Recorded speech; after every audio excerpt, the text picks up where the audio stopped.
Et voilà, le test de 2013, le TPM de 2013. Voici la correction de ce test. Question 1.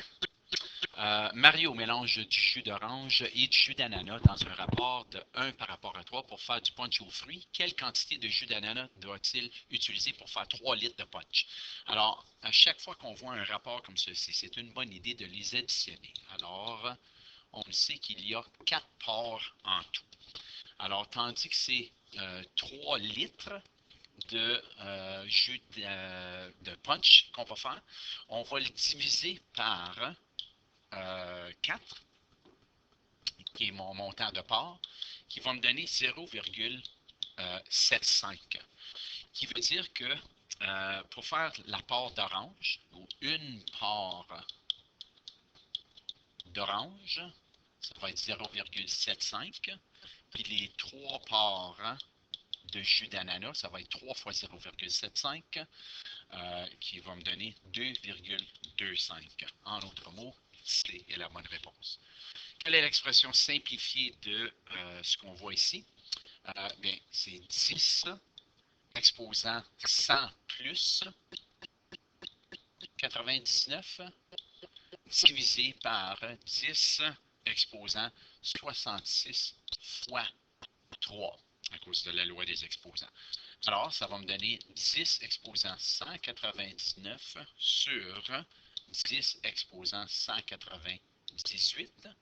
Puis là, je vais faire la soustraction, car c'est une division. Alors, 199 moins 198, c'est 10 exposant 1 ou juste 10.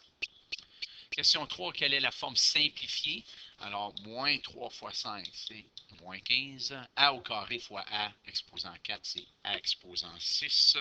Puis B fois B, c'est B au carré. La bonne réponse est donc C.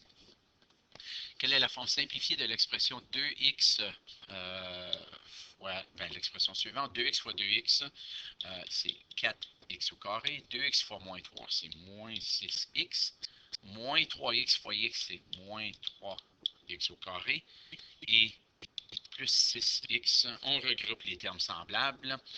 Moins 6x plus 6x, ça s'élimine. 4x au carré moins 3x au carré, c'est x au carré. La réponse est A. Question 5. Deux équations sont données. X est égal à 3 à moins 5b, puis Y est égal à A sur 6 plus 6. Si A est égal à 12 et B est égal à 13, quel est le résultat de X plus Y?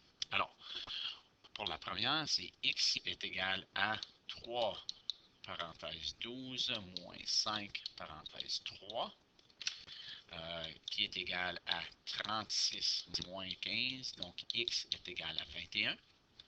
Puis Y est égal à 12 sur 6 plus 6, Y est égal à 2 plus 6, Y est égal à 8.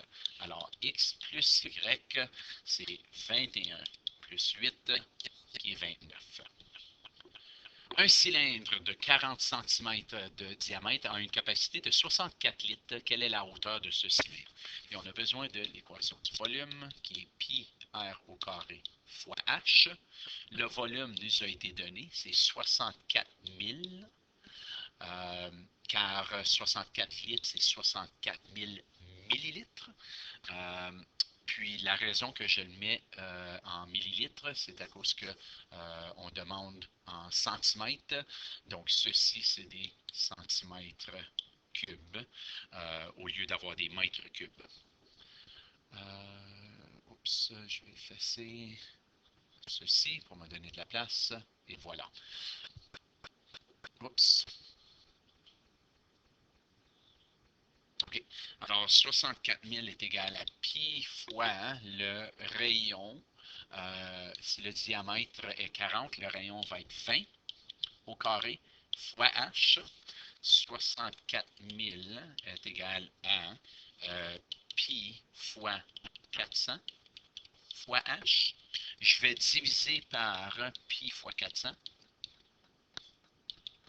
des deux côtés. Ça va me donner 50,9 est égal à H. La bonne réponse est B. Question 7. Rapport de filles et de garçons. Alors, le rapport de filles et de garçons dans une école est de 3 par rapport à 5. Je vais écrire juste à côté. 3 plus 5 est égal à 8. Alors, il y a 8 parts en tout.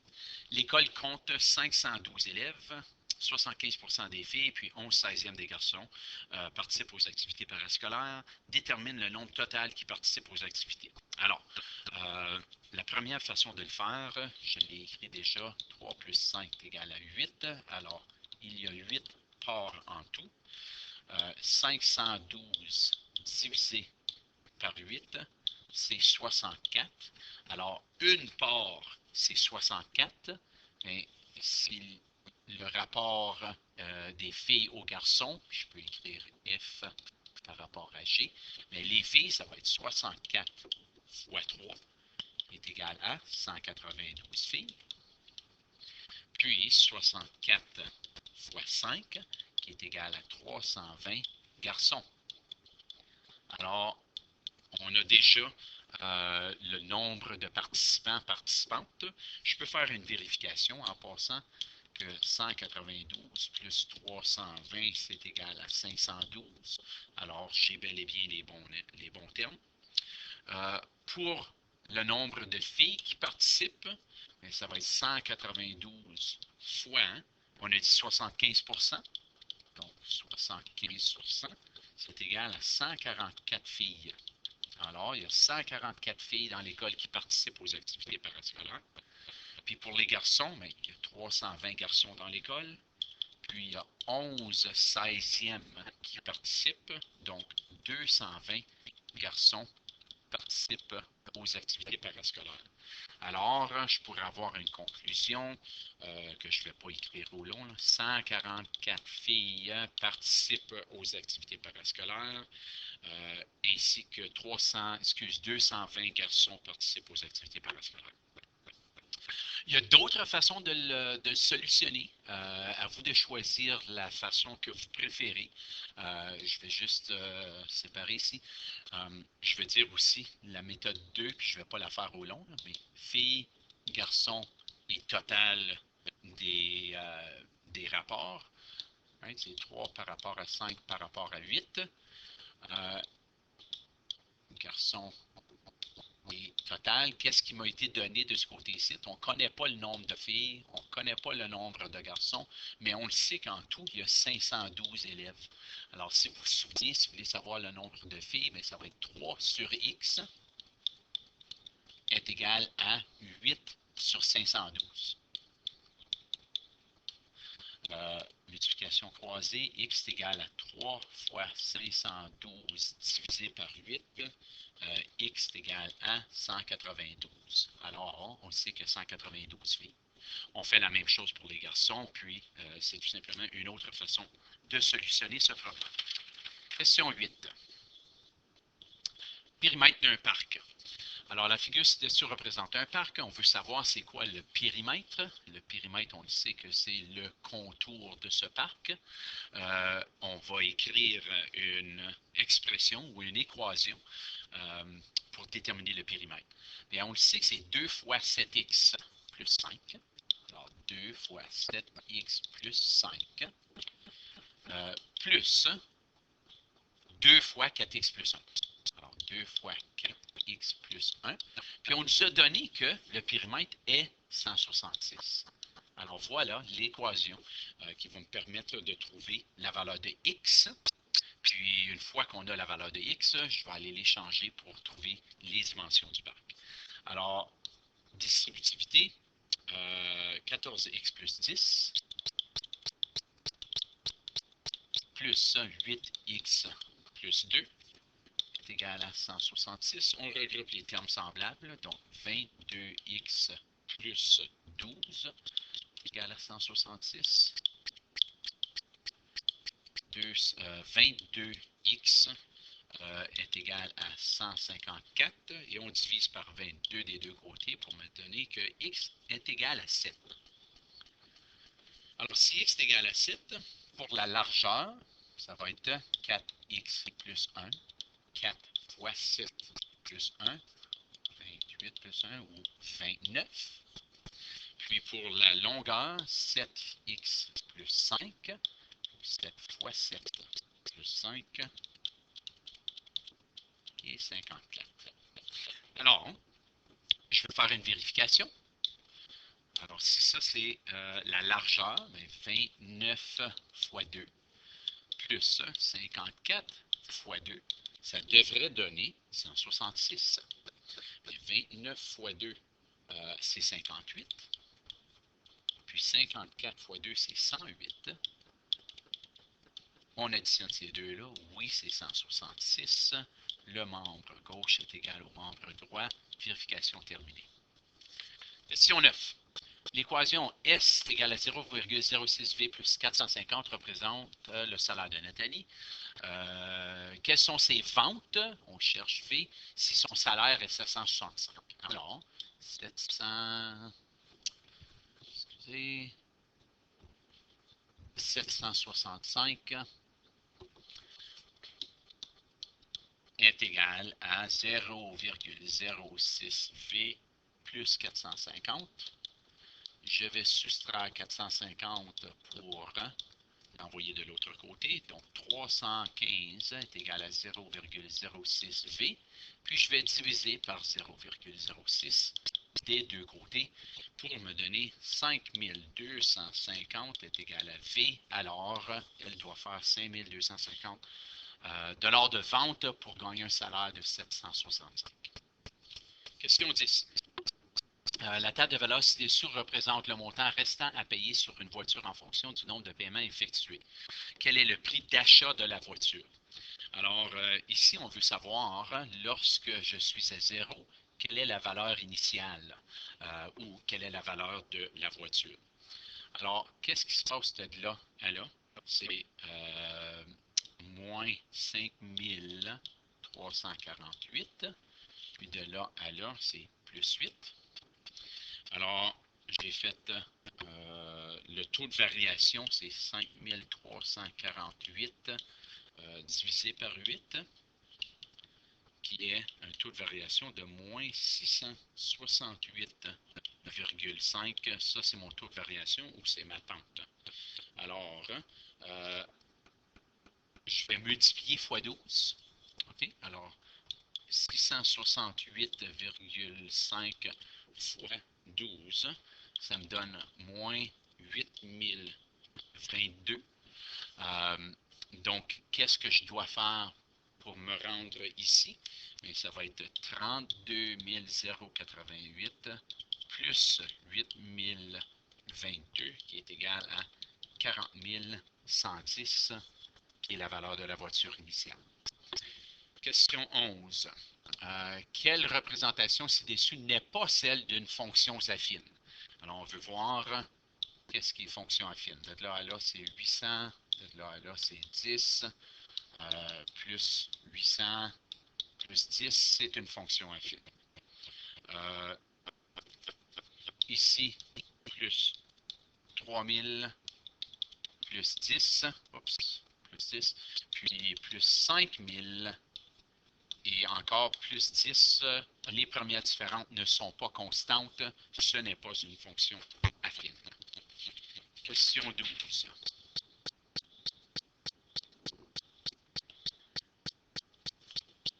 Je vais réduire un peu. 150, c'est correct? Oui, c'est correct. La table de valeur ci-dessous représente la relation affine entre le coût d'un trajet en taxi et la distance parcourue en kilomètres. Quel énoncé ci-dessous est faux pour cette relation? Bien, je vais trouver le taux de variation, premièrement. Alors ici, c'est plus 1, puis plus 2. Alors 1 divisé par 2, c'est 0,5. Puis le taux de variation ici, c'est encore 0,5. Donc, si mon taux de variation est 0,5, ça c'est vrai. Le montant initial est 2,50 $. Bien, pour calculer ceci, je vais faire 0,5 fois 3. Alors, ça me donne 1,5, qui veut dire que je dois ajouter 2,5. Donc, ceci est vrai aussi. Le coût pour 12 km est 8 $. Bien, on va écrire l'équation. Y est égal à 0,5x plus ma valeur initiale qu'on vient juste de trouver. 8 est égal à 0,5x plus 2,5. Oups, au lieu de x, on va mettre 12, car c'est ça qui m'a été donné. Puis 8 est égal à 6 plus 2,5. 8 n'est pas égal à 8,5. Donc, qu'est-ce qu'il faut? C'est C. Question 13. Louise doit faire réparer son ordinateur. La compagnie A demande un montant de base de 20 $ et un taux de 10 $ de l'heure. Le coût de réparation que demande la compagnie B est représenté ici. Alors, quel énoncé est vrai? La compagnie A offre toujours le coût de réparation le moins élevé. Bien, la compagnie A, on va la représenter ici. Okay? C'est valeur initiale de 20, puis 10 $ de l'heure. Alors, je vais la représenter ici avec les points. Alors, la compagnie A offre toujours le coût de réparation le moins élevé. Non, c'est pas vrai. À cause que après 5 heures, la compagnie A a un taux plus élevé. La compagnie B offre toujours le coût de réparation le moins élevé. Non, ce n'est pas vrai. La compagnie A offre le coût le moins élevé pour une réparation de 6 heures. Non, c'est plus élevé. Alors, les deux compagnies demandent le même montant pour 5 heures de travail. C'est ce qu'on a trouvé ici. C'est D qui est la bonne réponse. 14. Un chat descend de la terrasse de la maison ci-dessous pour se diriger en marchant vers la fontaine du jardin. Il boit de l'eau de la fontaine, puis il repart en courant pour entrer dans la maison. Alors, on veut savoir quelle représentation illustre le mieux ceci. Personnellement, mes yeux sont allés ici, car j'ai vu qu'il part de quelques mètres de la... comment est-ce qu'on appelait ça, de la remise? Il marche, il arrête à la fontaine et ensuite il court pour revenir. C'est D qui est la bonne réponse. On le sait que ce n'est pas une fonction affine. On le sait qu'il n'a pas parti et il n'est pas revenu à la même place. Alors, c'est pour ça que c'est pour celui-là. Puis, qu'est-ce qu'il y a de mal avec celui-ci? À 0 temps, il y a une distance de 5 mètres. À 2, il est à 30. Ceci ne montre pas qu'il est arrêté à la fontaine. Alors, ça ne peut pas être. Dernière question dans cette vidéo, ou dans la partie 1 de la vidéo, abonnement saisonnier au golf. Brian voit cette annonce dans le journal. On veut savoir, détermine avec une équation et un graphique combien de parties Brian peut jouer s'il débourse 1400 $. Alors, je vais faire une table de valeurs. X, Y, puis ça pourrait être quoi? C et N. Okay, C puis N. Pour 6 parties, il paye 680 $. Pour 12 parties, 860. Et pour 18 parties, il paye 1040. Le taux de variation, c'est plus 180 sur 6. Alors, le taux de variation est 30 $ par partie jouée. OK? Alors, je vais dire par P ou par N, excusez, vous pouvez utiliser l'équation ou la lettre pour représenter les nombres de parties. Alors, c'est 30 $ par partie. Alors, le taux de variation, c'est 30. Pour trouver la valeur initiale, je vais faire 6 fois 30. Okay? Alors, 6 fois 30 me donne 180. Donc, qu'est-ce que j'ai fait à 180 pour me rendre à 680? Bien, j'ai ajouté 500. Alors, ma valeur initiale est 500. L'équation est donc C est égal à 30N plus 500. Excusez. Et voilà.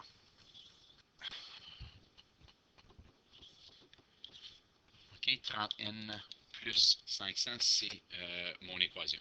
Donc, on veut savoir, pour un coût de 1430, combien de joutes de golf a-t-il joué? Donc, je vais utiliser mon 1430 ici, puis on va aller trouver quelle est la valeur de n. 500, on va l'envoyer de l'autre côté. OK, ça me donne 930 est égal à 30n. On divise par 30 des deux côtés. 31 est égal à n. Alors, Brian peut jouer 31 parties de golf pour 1430 $. La valeur initiale est 500 à 6 parties. Nous sommes à 680, qui est ici. Je peux prendre une règle. On va aller à 12 aussi. 12 nous a été donné qui était 860. On compte par 20, donc 740. On compte par 40. Chaque ligne augmente de 40. Donc, le 12, ça va être ici. J'utilise une règle et je rejoins pour montrer graphiquement cette équation. Alors, la partie 2 de cette vidéo aura la solution des prochaines équations.